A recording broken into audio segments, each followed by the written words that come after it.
එහෙනම් මේ සම්මේලනයම ප්‍රයෝජනයක් දත හැකි වන ආකාරයේ සර්ව දේශනාව පිළිපැදීම බලාපොරොත්තු වෙන්නේ. එය සාවධානව අහන්න.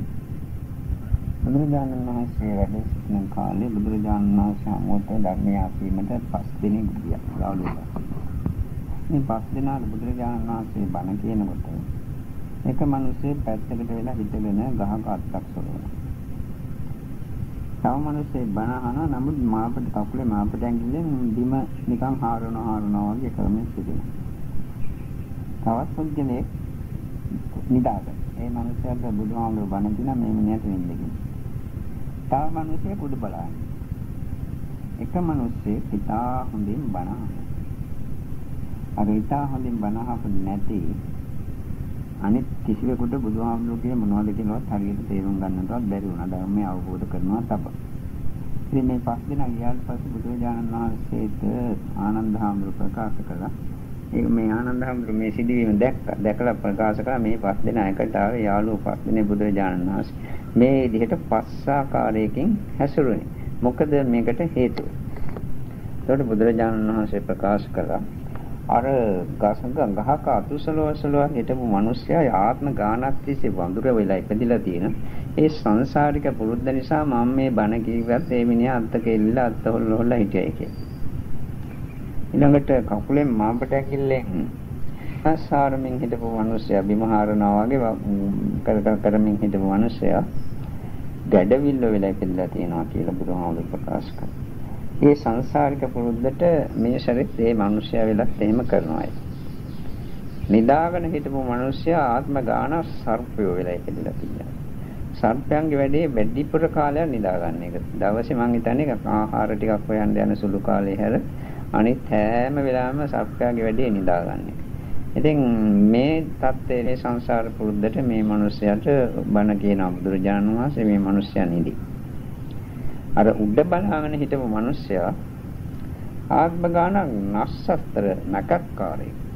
ඒ මිනිහා නැකත් නදාදා නිකන් සාත්‍රිකාලයට ඇවිල්ලා අහස දිහා තරු බලනවා මේ අහවල් ග්‍රහයෝ මේ අහවල් ග්‍රහයෝ ආදී වශයෙන්. ඒ සංසාරේ පුරුද්දක් වශයෙන් ඒක ආත්ම ගානක් කරලා නිසා ඒ මිනිහා උඩ බලාගෙන සිටියයි. හොඳට බණ අහපු මිනිස්සයා වේදය ත්‍රිවේදය ඉගෙනගත්තු එක්කෙනෙක්. යජුර් සාම අතරු කියලා වේද හතරක් තියෙනවා. මේ වේද හතර ඔය Hindu ආගමේ තියෙන කොටස් හතර. මේවා මනවින් ප්‍රගුණ කරලා තියෙන කෙනෙක් ඒ මනවින් ප්‍රගුණ කරලා සංසාරේ පුරුදු තියෙන නිසා මේ මිනිස්සයා හොඳට ධර්මය ඇහුවා. අදත් බණහාන මිනිස්සු අතර ලෝකයේ කී කොච්චර හදගෙන හිටියත් විවිධ අය බණහාන්නේ ඔය විවිධ ආකාරයෙන් සංසාරික පුරුදු අනුව. එතකොට හරියට ඒ කියන ධර්ම තේරුම් ගන්න හොඟ දෙනකොට හැකියාවක් නැහැ. විශේෂයෙන්ම ගැඹුරු ධර්ම වැනි දේවල් තේරුම් ගන්නම නැතිව කියනකොට අහුම්කම් දෙන්නටවත් කැමැත්තක් නැහැ. බුදුරජාණන් දේශනා කළ එක් අවස්ථාවකදී මහණෙනි අනාගතයේදී මෙහෙම කාලයක් උද්ගත වෙනවා. බුදුරජාණන් තථාගත භාසිතා ගම්භීරතා ලෝකුත්‍රා ධම්මං දේශේමානෝ නසෝතං ඕදේශන්ති කියලා. ඒ කියන්නේ භාග්‍යවතුන් වහන්සේ විසින් දේශනා කරන ලද තථාගත භාසිතා ගැඹුරු අනුත්ත්තා වූ නිබ්බාන පටිසංයුත්තා නිර්වාණය හා සම්බන්ධ වන්නා වූ පටිසංයුත්තා ශූන්‍යතාව විදහා දක්වන්නා වැනි වන්නා වූ එවැනි ධර්ම දේශනා කරන විට නසෝතං ඕදේශන්ති කන් යොමු කරන්නේ. අඤ්ඤාතිත්තං උපට්ඨපෙසන්දී වෙන පැත්තකට සිත යොමු කරනවා. ඒව කෙරෙහි කිසිම ආකාරයෙන් කැලකිල්ලක් දක්වන්නේ නැහැ. නිකම් විචිත්‍ර වශයෙන් මොනෝhari ලෞකික දේවල් කියලා මිනිසු සනසලා සිනහලා කරන දේවල් කියන කාලයක් අනාගතයේදී එනවා මහණෙනි. ඒ කාලේ වෙනකොට මේ මිනිසු අර කීප ධර්මයේ අහන්න නැතුව ඒ ධර්මයේ ප්‍රිය යුගයක්. මෙන්න මේ අනාගතයේදී මේ සිදුවන කාලය ආවට පසුව බුදුරජාණන් වහන්සේගේ බුද්ධ ශාසනයේ තියෙන පටිවේද බුද්ධ ශාසනය කියලා. ඒ කියන්නේ නිවන් සාක්ෂාත් කරනවා කියන එකට ප්‍රතිවේද බුද්ධ ශාසනය කියන්නේ. මේ ප්‍රතිවේද බුද්ධ ශාසනයේ අන්තර්ධාන වන්නට පටන් ගන්නවා. නැති වෙන්නට පටන් ගන්නවා කියන්නේ. මේ தත්ත්වය තමයි අදත් තියෙනිතා ඔය අහිම්මෙන් කලාතුරකින් කෙනෙක් තමයි දෙන්නේ තමයි සිටින්නේ. ගැඹුරු බණක් කියන විට ගැඹුරු අර්ථයක් දක්වන බණක් කියන විට ඒකට අහුම්කම් දෙන්න ඒක තේරුම් ගන්නට පුළුවන් වන්නේ බොහෝ විට අර මං කලින් කියපු 5 දෙනා වගේ සංසාර පුරුදු අනුව විවිධ හැසිරීම් වලින් යුතුව ඒ ධර්මයේ ශ්‍රවණය කරනවා. එහෙම නෙවෙයි ධර්මයක් අහනකොට ධර්මයේ ඇසිය යුතු වන්නේ ඒ කියන ධර්මයටම අන් යොමු කරමින් වෙන පැත්තකට සිත යොමු කරන්නේ නැතුව ඒ කියන ධර්මයේ හදවත තුළින් දැක දැක බණහන්නට පුරුදු වෙන එකයි ඉතාමත්ම සුදුසු. එහෙම කරන කෙනෙකුට විතරයි ධර්මයෙන් ප්‍රයෝජනයක් ගන්නට පුළුවන්කම ලැබෙන්නේ. එතකොට මේ කාරණාව පාදක කරගෙන මේ ආනන්ද හාමුදුරුවෝ මේ සූ කාරුණ පාදක කරගෙන බුදුහාමුදුරුවෝ ඊදී ගාථාවක් දේශනා කළා. නත්ති රාග සමෝවග්ගී නත්ති දෝෂ සමෝගහෝ නත්ති මෝහ සමංජාලං නත්ති තණ්හා සමෝ නදී. මේක තමයි ඒ කියන ගාථාව. ඒ කෙටි අදහස මෙන්න මේකයි. නත්ති රාග සමෝවග්ගී රාගයේ සමාන ගින්දරක් නැත. නත්ති දෝෂ සමෝගහෝ ද්වේෂය තරහව ඊර්ෂ්‍ය තබානි දේවල් පරිගැනීම නේවා තරම් ගහණයක් තදින් අල්ලා ගැනීමක් ලෝකේ නැත. නත්ති මෝහ සමංජාල මෝහේ සමාන දැලක් නැත. නත්ති තණ්හා සමෝ නදී තණ්හාව සමාන ගංගාවක් නදියක් නැත. මේ පද හතරේ තියෙන්නේ මේ රාගය සමාන ගින්දරක් නැහැ. රාගය තමයි ලෝකේ තියෙන ඊළම ගින්දර. ද්වේෂය තමයි තදින්ම අල්ලා ගන්න දේ. එයින් එහාට තදින් අල්ලා ගන්න දෙයක් නැහැ. මෝහය තමයි ලෝකයා මුලා කරන වහලා තියෙන දැල. එයින් එහාට දැලක් නැහැ. ඒ වගේම ආව තමයි විශාල නදිය ගංගාව. ඒ හා සමාන වෙනත් ගංගාවක් නැහැ. එතකොට නත්ති රාග සමෝ අග්ගී රාගයේ සමාන ගින්දරක් නැහැ කියන්නේ. රාගයෙන් වැසුණු පුද්ගලයාගේ කය දැවෙනවා, සිත දැවෙනවා. නමුත් ඒක දැවෙන පුද්ගලයාට තේරුම් ගන්නට පුළුවන් කමක් නැහැ.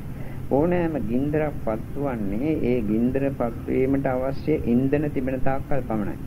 දර තියෙනකන් ඒ දර වලින් හැදෙන ගින්දර පත්වේ දර නිමුණාට පස්සේ ගින්දර ඉවරයි. දර ඉවරනාට පස්සේ තෙල් වලින් පත් වෙන ගින්දරක් නම් තෙල් ටික තියෙනකන් පමණයි. තෙල් ටික ඉවරනාට පස්සේ ඒක ඉවරයි. මේ ඉන්ධනය තියෙන තාක්කල් ගින්දර තිබෙනවා. නමුත් ඉන්දර නැති වුණාට පස්සේ ගින්දර නැති වී යනවා. නමුත් රාග ගින්දර කියන එක එහෙම නෙවෙයි. ආත්මයකට නෙවෙයි, දෙකකට නෙවෙයි, ආත්ම දසදහස් ලක්ෂ කෝටි අසංඛ්‍ය ගාණක් තිස්සේ සංසාරේ පුරා යන්තාක් වැසුවනම් ඒ තාක්කල් අනාගාමි වන තෙක්ම දැවෙන ගින්දරක්. රාගීන පරිදයිහාමී කියලා බුදුහාමුදුරන් මේ ඉන්න කාලේ වංගීෂ කියලා හාමුදුර කෙනෙක් පාරේ යනකොට ලස්සන කාන්තාවක් දැකලා ආනන්ද හාමුදුරුවෝ කියන්නේ මේ තමන්ගේ රාගයෙන් පරිදයිහාමී මගේ සිත රාගෙන් දැවෙනවා ස්වාමීන් වහන්සේ කියලා ප්‍රකාශ කළා. ඒකට මට උපදේශයක් දෙන්න කියලා. ඉතින් මේ රාගය කියන එක විශාල ගින්දරක්. ගිහි අයට මේක තේරුම් ගන්නට බැහැ විශාල ගින්දරක් කියලා. විශේෂයෙන්ම කෙනෙකුගේ සිතට ධානයකට පත් කර ගන්නට පුළුවන් නම් නැත්නම් කෙනෙකුට ඵල සමවතටපත් කරගෙන නිවන් රස අත්දකින්නට පුළුවන් නම් නිවන් සුව අත්දකින්නට පුළුවන් නම් ඒ එක්කම යම් රාගසිතේ ටිකක් ඇති කරගත්තොත් එහෙම ඒකටම තේරෙනවා ඉස්සෙල්ලා කොච්චර සාන්ත නිවුණු සුවයක්ද තිබුණ මේ රාගසිතේ ආපු ගමන්ම තනිකර කයසිත දැවෙන පිච්චෙන ගතියක් නේද ඇතිවුනේ කියලා. මේ පිච්චෙන ස්වરૂපේ ලෝක සත්‍යය සිතන්නේ මේක සැපයක් කියලා. ඒකට බුදුහාමුදුරුවෝ මාගන්ධි කියලා සූත්‍රයක උපමාවක් දේශනා කරනවා. හරියට තුවාලයක් තියෙන මිනිහෙකුට ඒක කහනකොට සැපයක් තියෙනවා. ඉතින් මේ මිනිහා ඒක කහනවා. තමහට තුවාලේ රත් කරනවා. අපි හිතමු කකුලේ තියෙන එක ඉතින් කකුලේ තුවාලේ තියෙන රත් මේ මිනිහට ඒක සැපයක් වාගේ තේරෙනවා. තුවාලයක් නැති මිනිහෙගේ ඒ කකුලේ ඒ තුවාලේ තිබුණු තැන ඒ මිනිහාගේ තුවාලයක් නැහැ. නමුත් එතන අර මිනිහා වගේම කහනවා. අර මිනිහා වගේම ගින්දෙන් රත් කරනවා. ඒ මිනිහට සැපක් තියනවාද? බුදුහාමුදුරුවෝ අහනවා. එතකොට ඒකට තේරෙනවා, ඒකෙන්ම තේරෙනවා මේ කැසෙල්ල තියෙන නිසා, තුවාලේ තියෙන නිසා මේ මිනිහට මේ රත් කරනකොට සැපක් වාගේ තේරෙනවා, තුවාලේ කහනකොට සැපක් වශයෙන් තේරෙනවා. මේ මිනිහා කහලා තුවාලේ වණ කරගෙන තවත් ඒක ලොකු කරගෙන විනාශ කරගන්නවා. දැන් අර තුවාලේ නැති මිනිහට ඒක එතනකට කිසිම සෝයක් දැනෙන්නේ නැහැ, දුකක් තමයි දැනෙන්නේ. රාගය කියන එකත් මෙන්න මේ වගේ තත්ත්වයක් තමයි. රාගය කියන එක සිතේ තිබෙන තාක්කල් ඒක සෝයක් වශයෙන් තේරෙනවට තුවාලේ තිබෙන තාක්කල් ඒ මිනිහට කහනකොට සෝයක් වගේ තේරෙනවා වගේ රාගය කියන එක තිබෙන තාක්කල් සෝයක් වශයෙන් තමයි ලෝක සත්‍යයට තේරෙන්නේ. ඉතින් රාගය ප්‍රහීන කරන්නේ අනාගාමී වුණාට පස්සේ තුවාලේ සෝ වුණ තත්ත්වයක් ඇති වෙන්නේ. මේ රාගය සමාන ගින්දරක් නැහැ කියන්නේ ඒ ගින්දරට හසු වුණාට පස්සේ සෑම දෙයක්ම දැවෙනවා. තමන්ගේ ගුණ ධර්ම දැවෙනවා, කය දැවෙනවා, තමන්ගේ සිත දැවෙනවා. රාග ගින්දරයට හසු වුණාට පස්සේ ලෝකේ කරන්නට බැරි ඕනෑම දෙයක් නැහැ. ඕනෑම දෙයක් ඕනෑම කෙනෙක් කරાવી. ඕනෑම බලවත් කෙනෙක් ඕනෑම ලෝක ප්‍රසිද්ධ කෙනෙක් රාගයට බරිත වුණාට පස්සේ රාගයෙන් යට වුණාට පස්සේ කල යුතු දේවල් කරනවා. ඒ තරම් ගින්දරක් නැහැ. සංසාරේ පුරාම ওই විදිහට දිගින් දිගට ওই ගින්දර ගලාගෙන යනවා. ඒක නිසායි රාග නැති රාග සමෝහය කියන්නේ රාගයේ සමාන ගින්දරක් නැත කියලා. නැති දෝෂ සමෝහගෝ ද්වේෂාන ග්‍රහණයක් නැහැ. ග්‍රහණය කියන්නේ අතින් තදින් අල්ලා ගන්නවා. ගැලවෙන්නට බැරි වෙන විදිහට අල්ලන එකටයි ග්‍රහණය කියන්නේ. එතකොට ද්වේෂය සමාන ග්‍රහණයක් නෙවෙයි. රාගයෙන්ුත් අල්ලනවා. මේ රාගයෙන් අල්ලන්නේ හරියට මේ අම්මා කෙනෙක් තමන්ගේ දරුවා අල්ලනවා වගේ. ද්වේෂයෙන් අල්ලන්නේ එහෙම නෙවෙයි. අපිනෝ පොලිස් කාර්යයක් හොරෙක් අල්ලනවා වගේ. ඒ විදිහට තමයි ද්වේෂයෙන් අල්ලන්නේ. රාගයෙන් අල්ලන්නේ අර කලින් කියපු විදිහට. මේ ද්වේෂයෙන් අල්ලන එක නිසා මේ රාගෙන් අල්ලන එක භාගෙ නෙවෙයි තාමත් ප්‍රබල විදිහට ඒක සංසාරයෙන් දිගින් දිගට යනවා. සමහරට රාගෙන් අල්ලන සිටි මේ අරමුණු ඇහැට පෙනෙන රූපයක් රාගෙන් අල්ලන්නත් පුළුවන්, කනට ඇහෙන ශබ්දයක්, නාසයට දැනෙන ගඳ සුවඳක්, දිවට දැනෙන රසක්, කායට දැනෙන ස්පර්ශයක්, මනසට දැනෙන ඕනෑම අරමුණක් රාගෙන් අල්ලන්නත් පුළුවන්. ඒක පිළිෙන් තණ්හාවෙන් ආශාවෙන් රාගෙන් අල්ලන්නත් පුළුවන්. ඒක සමහර විට වෙන අරමුණක් ඒහා සමාන දෙයක් ආවට පස්සේ ඒක නැති වී යනවා. අල්ලගත් එක ඉවරයි. සමහරට මේ ඊටාම උදින් තදින් ආදරෙන් රාගෙන් වැඩ කටයුතු කරපුවා සමහරට පරම හතුරුක් වෙනවා ටික කාලයක් යනකොට. එහෙම තත්ත්වයක් උද්ගත වෙන්නට පුළුවන්. සමහරට දකින්නකොට දකින්න නැතු ඉන්නට බැරි අය පස්සේ යනකොට දකින්නකොට පේන්න බැරි තත්ත්වෙ උද්ගත වෙන්නට පුළුවන්. මේ තත්ත්වය ඇති වෙනවා. ඒ කියන්නේ රාගෙන් අල්ලා ගන්න එක ඒ තරම් දැඩි ග්‍රහණයක් නෙවෙයි කියන්නේ. ද්වේෂයෙන් අල්ලගන්න එක එහෙම නෙවෙයි. ආත්මෙන් ආත්මයට යනවා. දැන් ඔය බුදුරජාණන් වහන්සේ බෝධිසත්ව කාලේ සේරිවාණිජ ජාතකයේදී අර ඒ දෙව්දත් බැඳගත්තු වෛරය බුදු වෙන ආත්මෙ දක්වාම බුදු වෙලා දිගින් දිගට කරගෙන කියන්නේ. ඒ ද්වේෂයේ හැටි එහෙම තමයි. ඒ ද්වේෂයෙන් මැරිතුණාට පස්සේ මැරිලා සමහරට මමතෝ යකෙක් කියලා පලි ගන්නවා කියලා එහෙම අරගෙන ආත්ම ගණන් තිස්සේ දිගින් දිගට ද්වේෂය ගමන් කරනවා. ඒ නිසා මේ ද්වේෂය කියන එක ඊටාම ප්‍රබල ධර්මයක්. ඒක නිසා බොහෝ විට මේ ද්වේෂයෙන් බරිත වෙච්ච පුද්ගලයෝ දන්නේ Tamanට විශාල ගින්දරක් මේ ඇතිවන්නේ Taman සංසාර දුකකට පත්වන්නේ. මේකෙන් ගැලවෙන්නට ඕනේ කියන අදහසක් සාමාන්‍ය සත්‍යයට නැහැ. ඒක නිසා ගිහි අයට රාගෙන් නැතුව කටයුතු නැහැ. නමුත් ද්වේෂයෙන් නැතුව කටයුතු කරන්නට පුරුදු වෙන්නට ඕනේ. එදිනදා ජීවිතයේදී තරහසිතක් ඇති වෙනකොටම තරහසිතක් කියලා මෙනෙහි කරන්න. මේ දිලා නොයෙක් වැඩ කටයුතු කරනකොට තරහසිත විදේනවා. තරහසිත විදේන දේවල් එනවා. එතකොට මේක තරහ දිගින් දිගට ගෙනියන්නේ නැතුව තරහසිතක් කියලා මෙනෙහි කරලා තරහසිත අයින් කරගන්න. ඒක යට විද යනවා. තරහසිත වෙනම දෙයක්. තරහසිතක් කියලා සිහිපත් කරන එක තවත් දෙයක්. ඒ තරහසිතක් කියලා සිහිපත් කරනකොට ඒ සිහිපත් කරන ඥානයේ යෙදිච්ච එකක් එතන කුසල් සිතක්. අර තරහසිත කියන එක අකුසල් සිතක්. මේක නිසා මේ අකුසලය අයින් කරන කුසල සිතක් ඇති කර ගැනීම තුළින් මේ විදිහට දිනදා ජීවිතයට පුරුදු පුහුණු කරගන්න තරහ වෙන අරමුණු ආවට පස්සේ කවර දෙයක් ආවත් මම තරහ වෙන්නට හොඳ නෑ. දිගින් දිගට තරහ වීම තුළින් මේක සංසාරයට යන එකක්. සංසාරික පුරුද්දක් වශයෙන් මේ තරහ යාමේ තියෙන. ඒක නිසා මේ තරහ යන එක අයින් කර ගන්නට ඕනේ කියන අවබෝධය ඇති කරගන්න. තරහ වෙන අරමුණු ආවට පස්සේ මොනවද තරහසිතක් කියලා තරහව මැඩ ගන්න, අයින් කර ගන්න, යටපත් කර ගන්න. අපි යම් කෙනෙකුට තරහ කරගෙන අපි වෛර කරගෙන ඉන්නවා නම් එහෙම සමහර විට මේ වෛරය ආත්ම ගණන් තිස්සේ දිගින් දිගට යන්නත් පුළුවන්. එහෙම ගියොත් එහෙම ඒකෙන් වෙන අයහපත ඒ තරහකාරයට නෙවෙයි අපට. ඒ තරහය ඒ වෛරය දිගින් දිගට ගිය පුද්ගලයාට තමයි ඒකෙන් වෙන අයහපත. අපි හිතමු තරහ වෙලා කෙලින් වෛර කරගෙන මම යකෙක් කියලා මේකට කනවා අරමිනවා එහෙම කියන මිනිස්සු ඉන්නවා. මේ මිනිහ ඇත්තටම යකෙක් වුණොත් එහෙම අර තරහෙන් යුතුව අර මිනිස්යාට නොඑක ආකාර කිරියර පීඩා කරයි. නමුත් ඒ කිරියරේ පීඩා විතරයි මේ මිනිස්යාට තියෙන ඒ කිරියර පීඩා කරපු ඒ යකාට සංසාරේ පුරා විශාල අකුසල රැස්ටි දිගින් දිගට බොහෝ අපායක දුක් ආදී විඳින්නට සිදු වෙනවා. එතකොට ඒකෙන් වන අයහපත Tamanට අනුන්ට නෙවෙයි.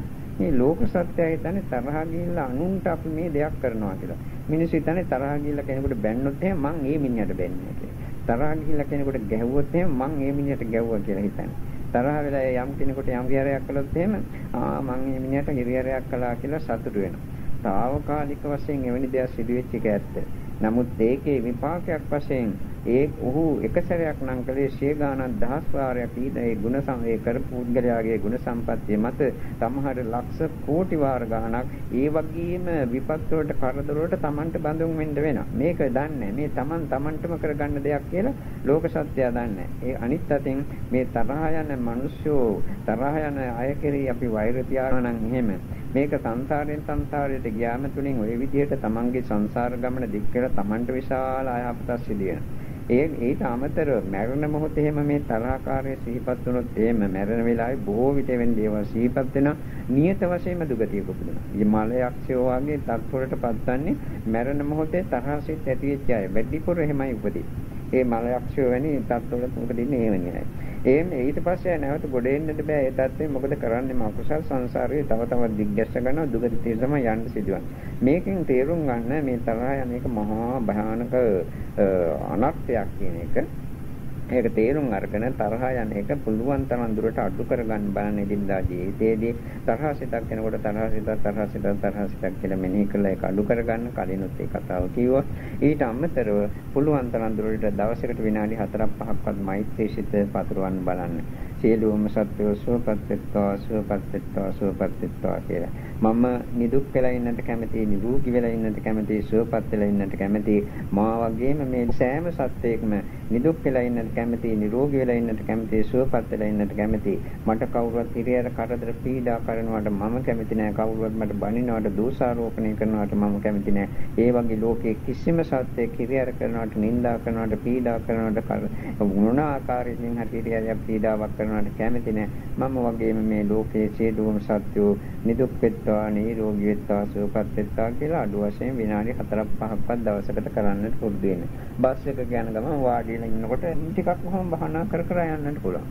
නැත්නම් ඔය කාර්යාලයක වැඩ කරනවා නම් නිකන් ඉන්න වෙලාවේ දවල් කෑම පැය ටිකක් වෙලා විනාඩි 5-10ක් හරි නිකන් ඉන්නවනම් ඔහොම සිහිපත් කරන්නට පුළුවන්. නැත්නම් නිදා ගන්න විට නිින්ද යනකම් ඔක සිහි කර නිදා ගන්නට පුළුවන්. අවදි වෙනකොට උදේ නැගිටිනකොටම අනේ සියලුම සත්වෝ සුවපත් වෙත්වා, නිදුක් වෙත්වා, නිරෝගී වෙත්වා, සුවපත් වෙත්වා කියලා විනාඩි 4-5ක් හරි සිහිපත් කරලා ඉවරලා නැගිටින්නට පුළුවන්. ඕකට වැඩි කාලයක් යන්නේ. නමුත් ඒකෙන් ලැබෙන ප්‍රොසෙස් ශක්තිය විශාල එකක්. ඒකෙන් Tamanට විශාල ආනිසංසයක් ලැබෙනවා. සිත අඩු කර ගන්නට පුළුවන් ශක්තිය ලැබෙනවා. මේ මෛත්‍රී සිත නිසා Tamanට සුගතිගාමී වන්නටත් පුළුවන්, නිවන් සුව ලබා ගැනීමටත් ඒ සිත උපකාර කර ගන්නට පුළුවන්කම තිබෙනවා. ඒක නිසා පුළුවන් තරම් දුරට ඒ නත්ති දෝෂ සමෝගහෝ ද්වේෂ සමාන ග්‍රහණයක් නැති කියන ගේ ග්‍රහණය මිදෙන්නට බලන්න. රාගයෙන් මිදෙන්නට කියලා අපි මේ ඇයිද කියන්නේ. මොකද ඒක ගිහි අයට කරන්නට බැරි දෙයක්.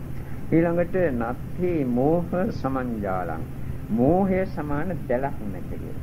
දැන් මාළුව වල්ලන්ට දැලක් දැම්මොත් එහෙම දැලට හවුවෙච්ච මාළුවන්ගෙන් එකම මාළුවෙකුටවත් ගැලවිලා යන්නට නම් ලේසියෙන් හම්බෙන්නේ. ගැලවිලා යනවනම් යන්නේ ඉතාමත්ම කලාතුරකින් ඒකෙත් තමයි. ඉස්සර කාලේ කුරුල්ල වල්ලන්ට දැල් දානවා.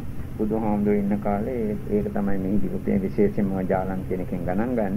එතකොට මේ මහ කුරුල්ලන්ට ආපු දැලෙන් කුරුල්ලෙකුට ගැලවිලා යන්නට පුළුවන් වන්නේ ඉතාමත්ම කලාතුරකින්. ඒ වගේ මේ ලෝක සත්‍යයට මෝහය නැමැති දැලෙන් ගැලවිලා යන්න ලේසියෙන් පුළුවන් කමක් නැහැ. මුළු ලෝකෙම මෝහයෙන් වැහිලා, මුලාවෙන් වැහිලා. තමන් මේ මෝහයට මුල යටත් වෙලා සිටින අය මෝහයෙන් වැහිලා ඉන්න අය කියන එකවත් තේරුම් ගන්නට ඒ අයට හැකියාවක් නැහැ. ඒකත් මෝහය නිසා. ඒ කියන්නේ මෝහය කියන්නේ නොදත්කම, මෝඩකම, මුලාව කියන එක. මේ මුලාවෙන් වැහිලා ඉන්නේ. මෝහ ජාලේන ඔත්තට්ටු ලෝක සංනිවාසෝ කියලා බුදුහාමුදුරු දේශනා කළා. මේ මෝහ දැලෙන් මුළු ලෝකයම වැහිලායි කියලා. ඒ කියන්නේ ඒක අඳුරක් වගේ. ඒ අඳුරෙන් වැහිලා ලෝක සත්‍යය සිටින්නේ. ඉතින් මේ මෝහය නිසා තමයි ඇත්ත ඇතිශතියෙන් දකින්නට බැරි. යමක තියෙන නියම තත්ත්වය නියමාකාරයෙන් දකින්න මෝහය නිසා තමයි. මේ මෝහය නිසා තමයි මේ ලෝකයේ කරන ඔක්කොම අනර්ථකර දේවල් කරන්නේ. අකුසල් යම්තා තියෙනවා නම් කයින් කරන හරි, සිතින් කරන හරි, වචනයෙන් කරන හරි මේ ඔක්කොම අකුසල් කරන්නේ මෝහය නිසා. මෝහය නැත්තම් අකුසල් කරන්නට බෑ. මෝහය තියෙන්නට ඕනේ අකුසල් කරන්න.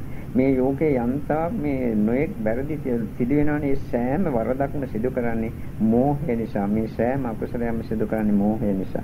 ඊට අමතරව මේ මෝහය නිසා තමයි ලෝකයේ නියම තත්ත්වය තේරුම් ගන්නට බැරි. ලෝකයේ නියම තත්ත්වය තමයි මේක ඒකාන්ත වශයෙන්ම දුකක් බව.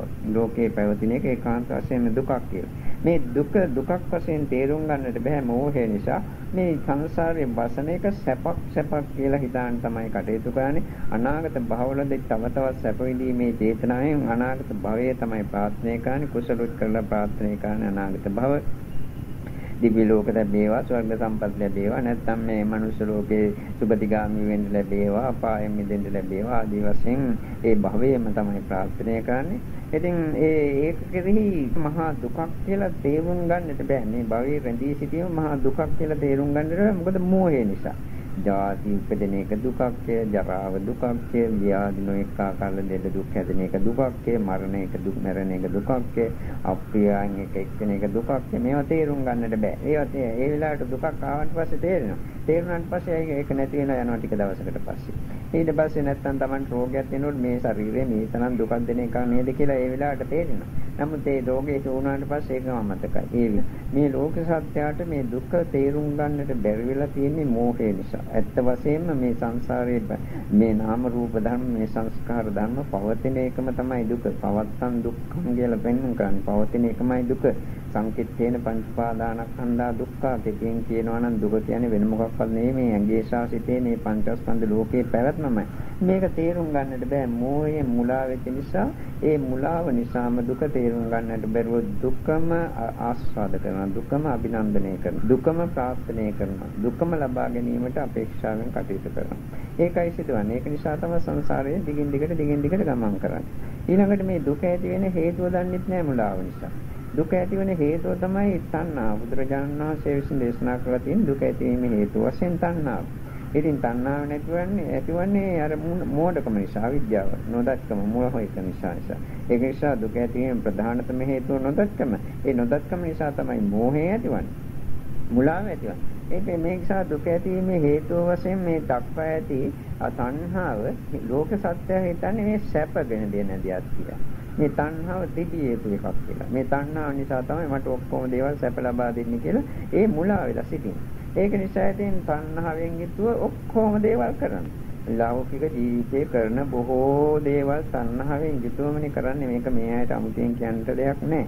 ඉතින් එතන දුක්ඛ සමුදය සත්‍ය වඩන්නේ. දුක ඇති කරගැනීමේ හේතුව වඩන්නේ. ඒක තුලින් සංසාර දුකයි Tamanට අත්වන්නේ. ඒක ලෝකයට, ලෝක සත්‍යයට තේරුම් ගන්නට මෝඩ හැකියාවක් නැහැ. මුලා වෙලා. ඒක නිසා දුක්ඛ සමුදය දන්නේ නැති මුලාවෙනුත් මුලා වෙලා ලෝක සත්‍යයි ඉන්නේ. ඊළඟට මේ දුක්ඛ නිරෝධ ගාමිනී පටිපදාව කියලා එකක් තියෙනවා. දුක නැති කිරීමේ මාර්ගය. මේකත් ලෝක සත්‍යය දන්නේ. ඉතින් බුදුහාමුදුරුවෝ කියලා තියෙනවා දුක්ඛ නිරෝධ ගාමිනී පටිපදාව කියන්නේ අය මේ වරිය වට්ටංගික මාර්ගෝ කියලා. මේක තමයි ආර්ය අෂ්ටාංග මාර්ගය, තමයි දුක නැති කිරීමේ මාර්ගය. මේ සංසාර දුක නැති කරන්නට නම් ආර්ය අෂ්ටාංග මාර්ගයේ ගුණධර්ම දියුණු කරන්නට ඕනේ. ඒක තමයි කළ යුතු මේක. සම්මා දිට්ඨිය යහපත්, සම්මා සංකප්ප යහපත් කල්පනා, සම්මා වාචා යහපත් වචන, සම්මා කම්මන්ත කයින් කරන යහපත් වැරදි වලින් වැළකීම, යහපත් ක්‍රියාපිරීම, ඊමඟට සම්මා ආජීව යහපත් ආකාරයේ දිවිපැවැත්ම, සම්මා වායාම යහපත් උත්සාහය, අකුසල් දුරු කරන්නට, කුසල් වැඩි කරන්නට ආදී වශයෙන් කරන යහපත් උත්සාහය, සම්මා සතිය යහපත් සිහිය, සම්මා සමාධි යහපත් සිත ඒකඟ භාවය. එතකොට මේවා මේ ආර්ය අෂ්ටාංග මාර්ගය තමයි නිවන් යාමට තියෙන මාර්ගය. ඒක තමයි වැඩි යුතුවන්නේ. මේක කොච්චර අහලා හිටියත්, කටපාඩම් කරලා හිටියත් මේ නිවන් යාමට මාර්ගය වැඩි යුතුයි කියලා දැනගෙන වඩන්නේ නැහැ. මොකද හේතුව අර කලින් කියපු දුක දන්නේත් නැහැ. ඒ වගේම දුක ඇතිවීමේ හේතුව දුක්ඛ සමුදය දන්නේත් නැහැ, මූලාව නිසා, මෝහය නිසා. ඊට අමතරව මේ දුක්ඛ සම්නිරෝධ ගාමිනී පටිපදාව, දුක නැති කිරීමේ මාර්ගයේ වැඩි යුතුයි. අපි විසින් වඩන්නට ඕන මොන දේවල් කරත් මේකත් කළ යුතුයි කියලා එහෙම වැඩන අය ලක්ෂයකටත් එක්කෙනෙක් නෑගේ. ඊටත් අඩුතරමට ලෝක ජනගහනයෙන් බැලුවොත් එහෙම දසලක්ෂයකට කෝටියකට එක්කෙනෙක් වගේ ඉන්නේ. අනිත් අය ඔක්කොම හැවින්ම ලෝකේම අල්ලගෙන දඟල ඉන්නවා මිසක් වේ විනා ඒ හැර මේ සංසාර දුකින් මිදීමට අවශ්‍ය ගුණධර්ම සම්පූර්ණ කරන අය ඉතාමත්ම කලාතුරකින් දක්න ලැබෙන්නේ. මොකද හේතුව මේ මෝහයෙන් මුලා වෙලා තියෙන්නේ. අපි මේ දුක නැති කර ගන්නට ඕන, මේ සංසාර දුකින් මිදෙන්නට ඕන, නිවන් යන්නට ඕන.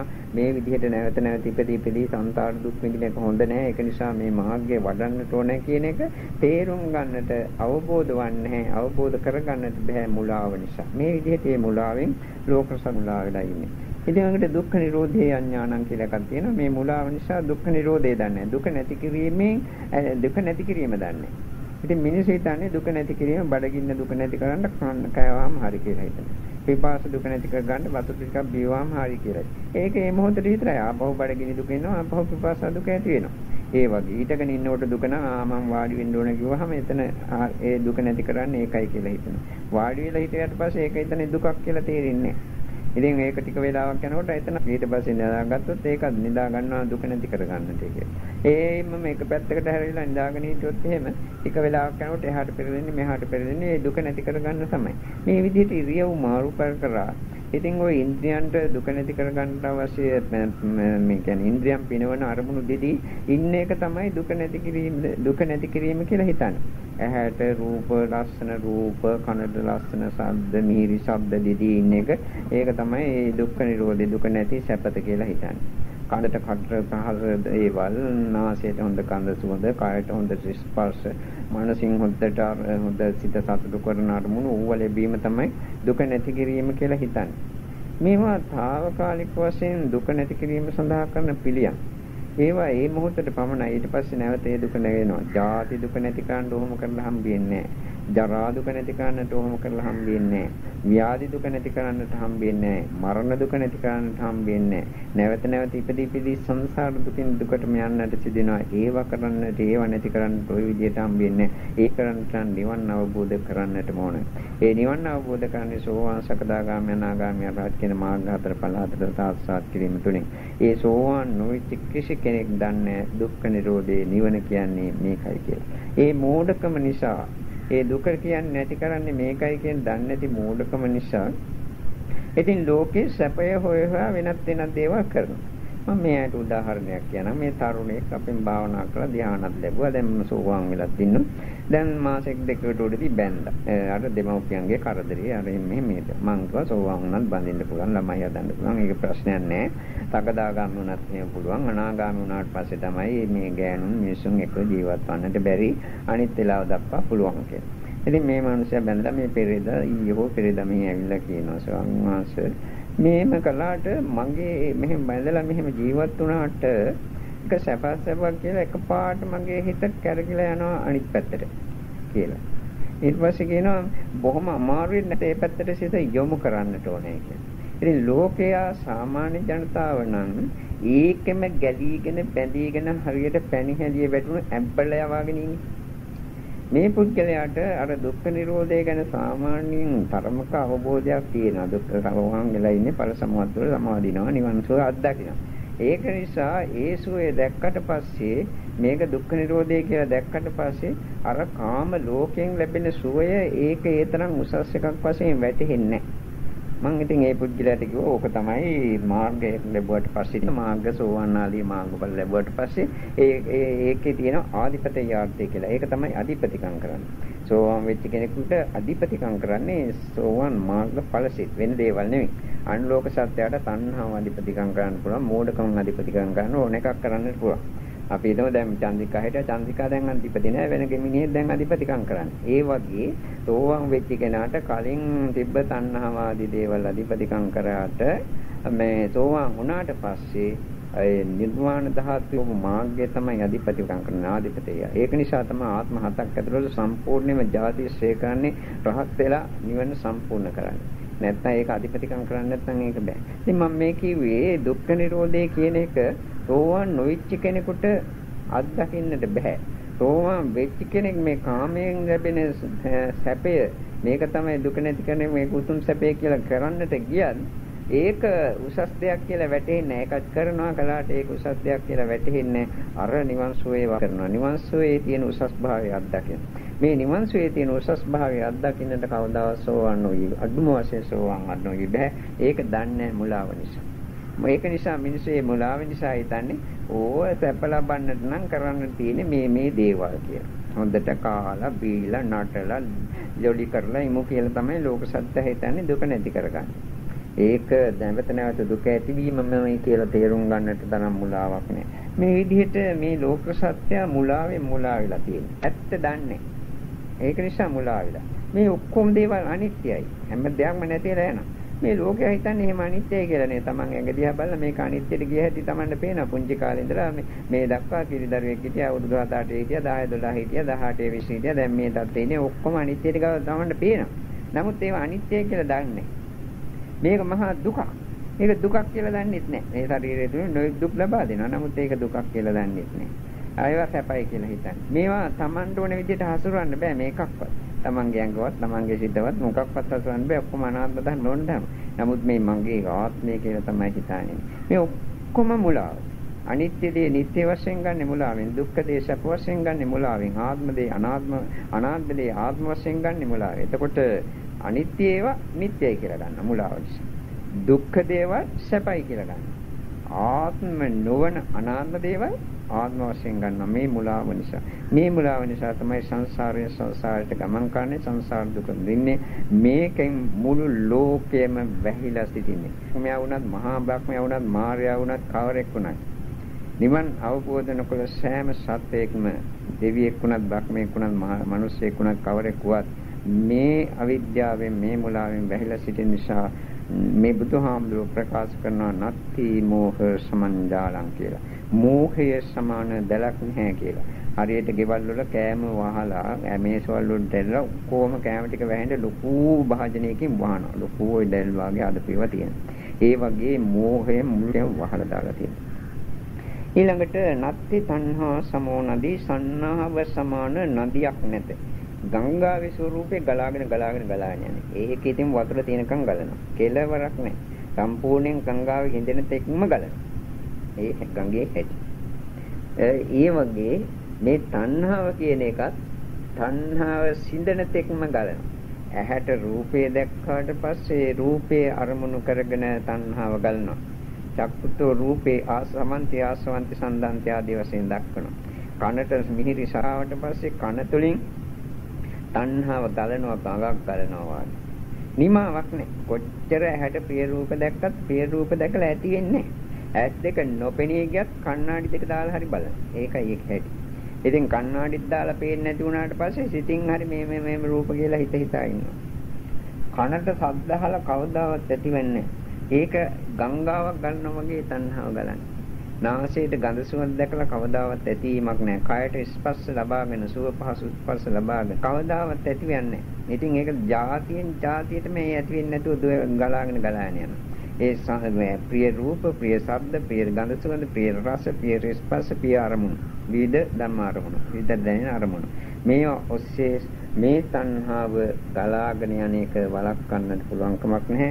ඒ තණ්හාව සම්පූර්ණයෙන් භාවනාව තුළින් ප්‍රහීන කළේ නැත්තම්. එතකොට ඒ ගලා යන්නේ නිකන් ඒ ගඟට අහුවෙච්ච දේවල් ඔක්කොම අරගෙන තමයි සැඩපහරකට අහුනාම ඒකට අහුවෙච්ච තොඩු පෙරළි ලොකු බඩු අරමේව ඔක්කොම ගහගෙන යනවා.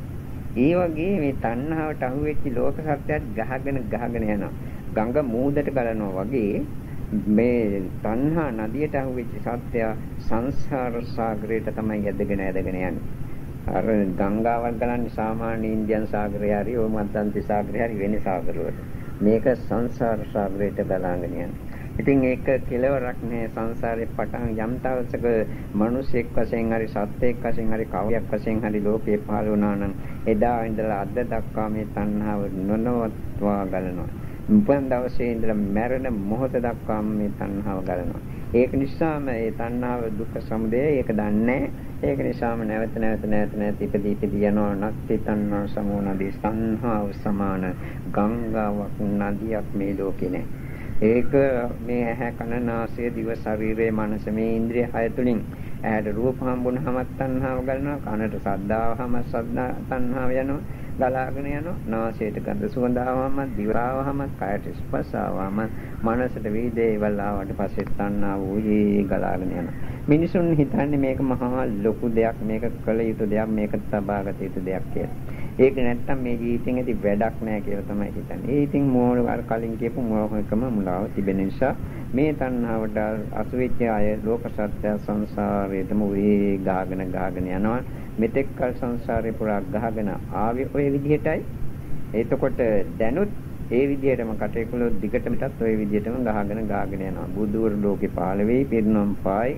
මෛත්‍රී බුදුහාමුදුරුවෝ තනාගතදී පහළ වෙයි පිරිනොම් පාලා යයි. අපේ බුදුහාමුදුරුවෝ පිරිනොම් පෑවා වගේ නැත්නම් කලින් හිටපු කාශ්‍යපාදී බුදුරු පිරිනොම් පෑවා වගේ ඒ තණ්හා නදියට අහුවෙච්ච සත්‍යෝ ඒවට පිළියම් යදිවේ නැත්නම් අපේ බුදුහාමුදුරුවෝ පිරිනොම් පෑවට පස්සේ තවත් අපි මේ ජීවත් වෙන්නේ ඒ වගේ ওই දිගින් දිගටම සංසාරෙම රැඳෙයි. මේක තමයි සිදුවන ක්‍රියාදාමය. එතකොට මේ දක්වා කියපු කරුණ වල කෙටි සාරාංශය මම කියන්නම්. බුදුහාමුදුරුවෝ හම්බෙන්න දෙනාගේ කතාව අපි ප්‍රකාශ කළේ. ඒ පස් දෙනා පස් ආකාරයකින් හැසිරුණේ. එක්කෙනෙක් අත වේල්ලුවා, එක්කෙනෙක් කකුලෙන් මාපට ඇඟිල්ලෙන් පොළොව හැරුවා, අනිත් එක්කෙනෙක් නිදාගෙන හිටියා, තව එක්කෙනෙක් උඩ බලන් හිටියා, තව කෙනෙක් හොඳට බණ ඇහුවා. ඒගොල්ලන්ගේ කර්ම බුදුහාමුදුරුවෝ ප්‍රකාශ කළා. ඒක අතාව අරමුණු කරගෙන තමයි මේ ගාථාව බුදුහාමුදුරුවෝ දේශනා කළේ. නත්ථි රාග සමෝ අග්ගේ. අග්ගේ කියන්නේ ගින්දරට. සමෝ කියන්නේ සම නැහැ කියන. නත්ති කියන්නේ නැහැ. නත්ති රාගෝ. රාගයේ සමාන ගින්දරක් නැත. ඒ ගින්දරට අහුවෙච්ච අය ඔක්කොම දැවෙනවා. එච්චරයි. නත්ති දෝෂ සමෝ ද්වේෂයේ සමාන ග්‍රහණයක් තදින් අල්ලා ගැනීමක් ලෝකේ නැත. එතකොට ඒ ගැන කතා කරනකොට අපි ප්‍රකාශ කළා එදිනදා ජීවිතයේදී තරහසිතක් වෙනකොට තරහසිතක් කියලා මෙනෙහි කරලා ඒ තරහසිත පුළුවන් තරම් අඩු කරගන්න බලන්න. ඒක ජීවිතයට එකතු කරගන්න. ඊට අමතරව දවසකට විනාඩි 4ක් 5ක්වත් මෛත්‍රී සිත් ඇති කරගන්නට කියලා කිව්වා. නත්ති මෝහ සමංජාල මෝහය සමාන දැලක් නැහැ අවිද්‍යාව. ඒක නිසා මේ මෝහය නැති කර ගැනීම සඳහා තරමක් දුරට හරි එවැනි දන්නා අය අසුරු කරගෙන පොත්පත් මෝහය නැති කර ගන්නට කටයුතු කරන්න ටික ටික හරි පුරුදු වෙන්නට ඕන.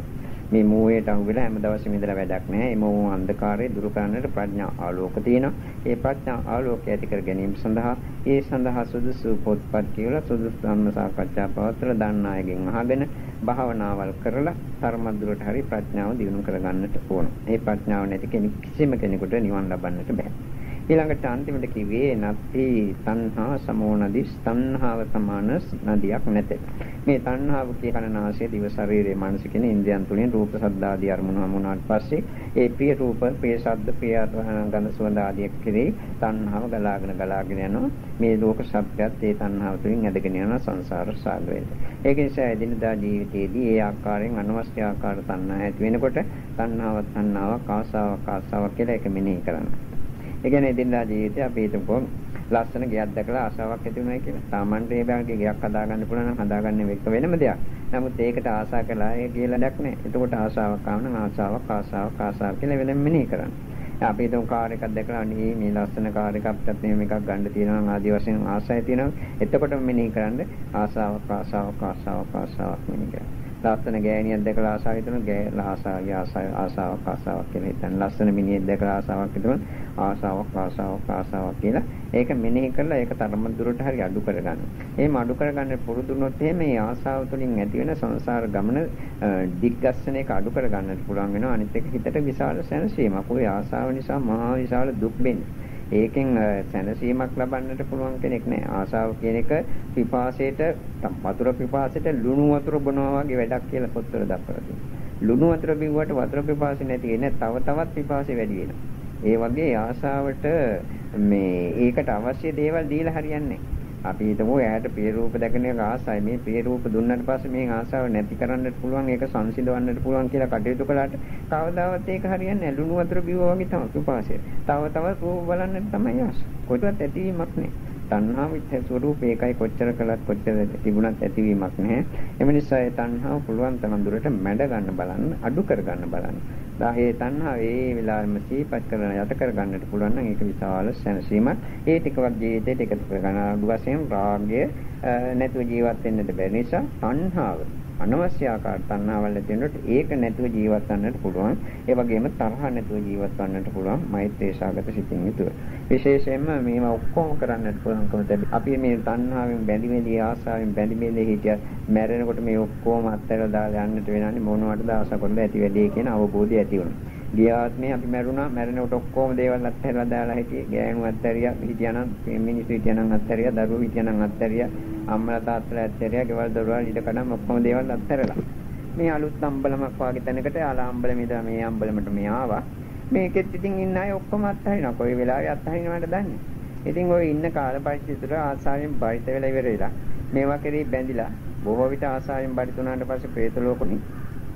ඒ විදිහට සංසාර දුක් විඳින්න යනවට වැඩිය තරමක් දුරට මේ ඇත්ත තේරුම් ගන්න මේ මරුණට පස්සේ මේ ඔක්කොම දේවල් අතහරින්න වෙනවා. මේකක්වත් මට ගෙනියන්නේ නැහැ. ඒක නිසා පුළුවන් තරම් දුරට සිත පිරිසිදු කරගන්න උසස් තත්ත්වයෙන් ලබා ගන්න එක තාමත් හොඳයි. මේ ආසාව තුනී කරගන්නට ඕනේ. ආසාව දුක්ඛ සමුදය සත්‍ය දැක ඇතිවීමේ හේතුව ඒක නැති කරන්නට කියලා බුදුහාමුදුරු දේශනා කරලා තියෙන්නේ. ඒ තස්සායි වතන්නාය ශේෂ විරාග නිරෝධෝ චාගෝ පරිසග්ගෝ මුත්‍ති අනාලියෝ කියලා. මේ තණ්හාව එක බින්දුවක්වත් නැති කිරීම තමයි නිවනයි කියලා ප්‍රකාශ කරන්නේ. රහත් වෙනවා කියලා ප්‍රකාශ. ඒක නිසා මේ විදිහට තණ්හාවත් තරමද්දුරට අඩු කරගන්න බලන්න. මේ විදිහට කටයුතු කළොත් මේ ඇගේ මෙලෝ යහපත ගන්නට පුළුවන්. නියත වශයෙන්ම පරලෝ යහපතේ තුලින් උද්ගත වෙනවා. නිවන් සුව ලබා ගැනීමටත් ඒ කුසල ශක්තිය හේතු වෙනවා ඇති. ඒ උපනිශ්‍රය වෙනවා ඇති. එසේම වේවා කියලා ආශිර්වාදනය කළා. මේකට යම් ශාසනාවක් මෙතනින් නිම කරන්න. දෙවියන්ට පින් දෙන්න ආකාශත්හාදි කියන පාඩේ කියන්න. ආකාශත්හාදි බුම්මට්ටා දේවානාගා මෛද්దికා පුඤ්ඤන්තං අනුමෝදිතවා. ආකාශත්හාදි බුම්මට්ටා දේවා මෛද්దికා පුඤ්ඤන්තං අනුමෝදිතවා. චනන්දප්පන්දු දේශනං ආකාශත්හාදි බුම්මට්ටා දේවානාගා මෛද්దికා පුඤ්ඤන්තං අනුමෝදිතවා. චනන්දප්පන්දු මත්තා ප්‍රාර්ථනික නිමිනා පුඤ්ඤ කම්මේන